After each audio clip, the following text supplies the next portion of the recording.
Muito bem, pessoal, estamos na parte 5 dessa certificação de arbitragem. Então vamos lá, artigo 5, disposições gerais.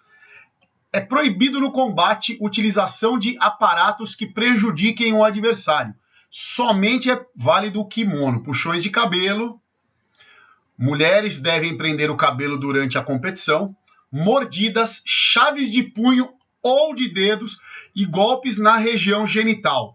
É importante a gente frisar também que é válido o uso da faixa que tanto a sua quanto do adversário, desde que ela esteja amarrada, presa na pessoa, tá ok?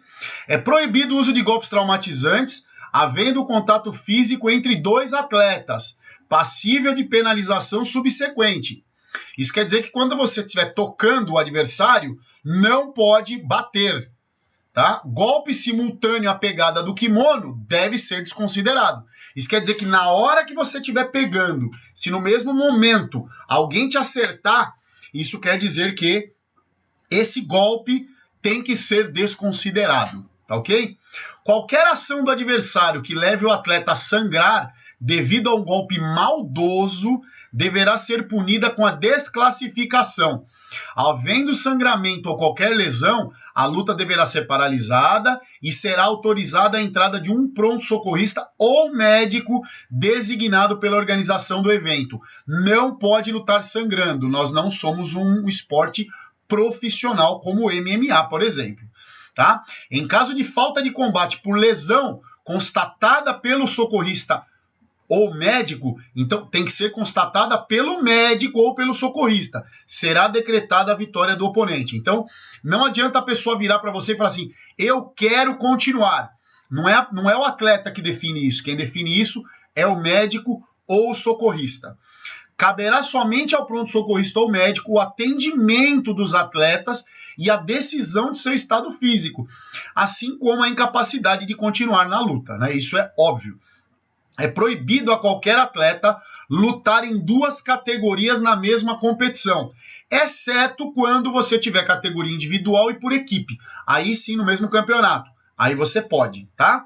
Quanto à desclassificação, caberá ao árbitro central anunciar tanto a desclassificação da luta quanto do torneio, sendo que na desclassificação da luta, mesmo que o atleta desclassificado esteja ganhando o combate, será decretada a sua derrota. Quando a desclassificação do torneio, a pessoa não pode ficar nem no recinto, tá? Tem que tirar ele fora do recinto, tá bom? Não caberá a nenhum árbitro a tomada de decisão sozinho. Qualquer decisão deverá ser tomada em reunião por gestos, dos quais 3 dos 4 árbitros deverão decidir, que é a maioria absoluta. Quanto à desistência, caberá a qualquer atleta pedir sua desistência. Então ele vai falar, eu não quero mais lutar do combate, sendo que o motivo de sua desistência deverá ser apresentada ao árbitro central no horário da luta, ou seja, ele tem que falar para o árbitro, eu não quero mais lutar e não vou e acabou, tá?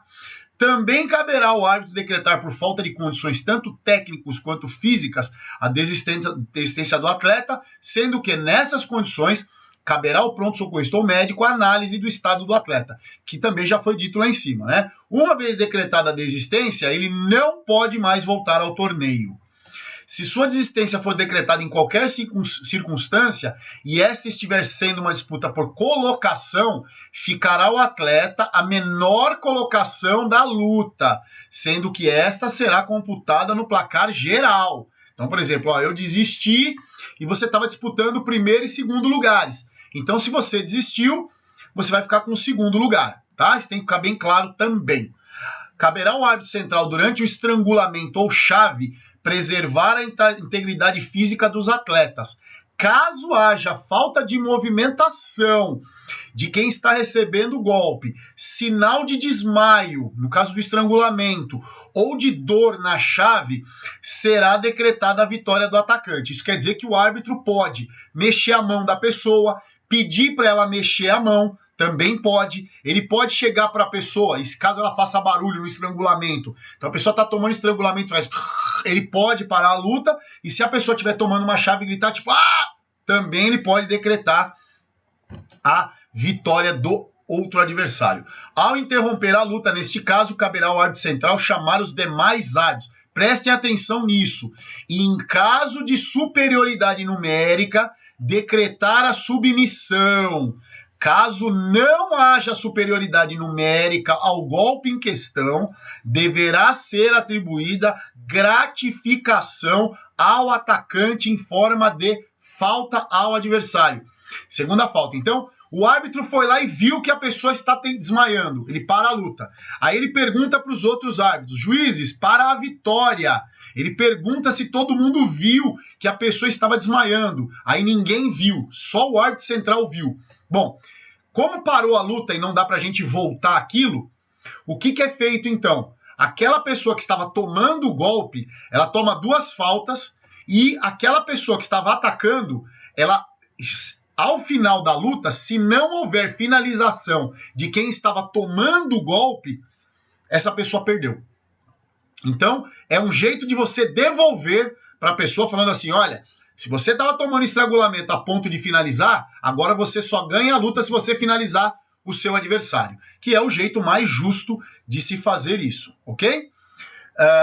É proibido colocar a mão ou os dedos nos olhos, nariz e boca do oponente, mas pode-se colocar a mão na cabeça e empurrar, pode-se colocar a mão na testa e empurrar, sem problema nenhum, tá? Assim como prosseguir a luta com a gola do kimono tampando a cabeça do oponente. Não pode, tá?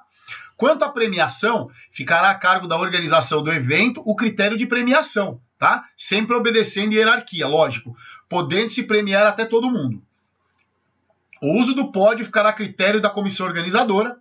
E quanto à localização, caberá à comissão organizadora fazer o evento em local arejado e de fácil acesso.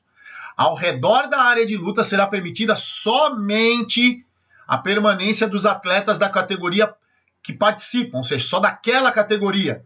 Árbitros e cronometristas e os membros da organização. Então não pode ficar ninguém de fora em volta da competição, tá? Não caberá à comissão de organização interferir na arbitragem. Portanto, não caberá à organização decidir, desempatar, julgar ou desclassificar qualquer atleta dentro de um torneio. Poderá, se houver, várias áreas de combate, sendo que seja em local visível para todo mundo. Quanto à iluminação, o local de combate deverá ser bem iluminado, dando condições de combate, cabendo ao árbitro central decidir se ele vai iniciar ou não o torneio dentro dessas características, tá? E quanto à temperatura, para o torneio, ela não pode ser superior a 42 graus e abaixo de 5 graus Celsius, tá? Quanto à competição por equipe, deverão ser avaliados o número de vitórias simples de seus competidores. Serão 8 categorias, que serão 61, 66, 70, 77, 84, 93, acima e um feminino open, tá? A ausência de lutadores nas categorias caracteriza uma derrota para essa equipe. Os empates das lutas não computam pontos. Em caso de empate da última luta, empate não da luta, mas o empate numérico, segue para a prorrogação de 1 minuto. E em caso de empate, vai para o ponto de ouro e não calejamento, tá? Poderão ser realizados eventos por equipe com distinção de faixas. Então vamos fazer um campeonato só de brancas ou só de graduados. Pode ser feito. Poderão ser realizados eventos por equipes juvenis. As categorias de peso deverão ser divulgadas com antecedência dos torneios. Isso quer dizer que não existe uma fórmula como é no adulto, tá? Quanto ao tempo de duração, cada luta terá a duração de 3 minutos para o masculino, 2,5 para o feminino e as categorias abaixo, 2 minutos e meio. A categoria 10 e 11 anos, 2 minutos e o festival até de um mínimo de 1 minuto de luta. Qualquer regra não inclusa nesse ou qualquer circunstância aleatória a esse regulamento deverá ser julgada pelo presidente da organização que está organizando ou dispositivo competente, tá? A divisão de categorias ficará a cargo do comitê, que de acordo com o evento realizado e por falta de participantes de uma categoria, poderá agrupar categorias. Isso quer dizer que está na regra. Então, por exemplo, a pessoa é da categoria 70, mas não tem gente da 70. Então, ele pode colocar ela na 77. ele pode colocar o cara que é iniciante na categoria de cima. Ou ele pode decidir em premiar a pessoa, se ele quiser, também. Então isso fica a cargo da organização do evento, tá ok? Então terminamos a nossa parte.